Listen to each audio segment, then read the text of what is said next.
re fumaneng palo ya lentswe la rona buka ke ya bobedi ya Marena kgaolo ke ya botshelela verse ke e qalang ho fihla moo Modimo ratileng teng. Baprofeta ha ba kopane kaofela ba Israel ba elellwa ba lemoha hore moo ba dulang teng tulo ha e sa ba lekana. Ya ba banka qeto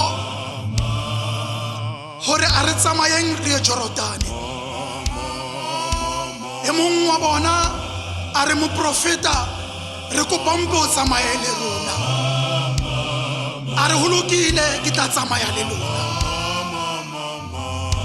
Fela leetong a ba eletsa hore hlokomedisisang moo re lo ahang teng ho na le ba Arame mme ba tla re theohela. Ya re bosiu ha ba robetse kaofela ha bona. Ya re ha o tla tjhaba letsatsi ya mong wa bahlanka ba moprofeta Elisha a tswela ka ntle. Ha sheba ka ntle a fumana hore ba potapotilwe ke badireng.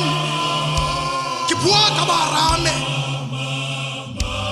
Ya re ha kgutlela ka tlung a re tlong le tlo bonang hobane ba se ba re potapotile. Morena wa Arame o rometse sesole le makoloi ya teng ba re potapotile ba re etseditse sakana la nkope.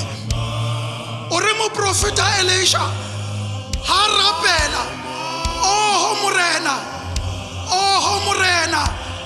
ba bule mahlo ba tle ba tseba ho bona hore ha re nna le wena re na le matla ha ka kanang. Oh morena ba bule mahlo ba tle ba tseba ho bona le bao ba sa kgoneng ho bona. Oh morena bule bahlanka ba lerato mahlo ba tle ba tseba ho bona le bao ba sa kgoneng ho bona.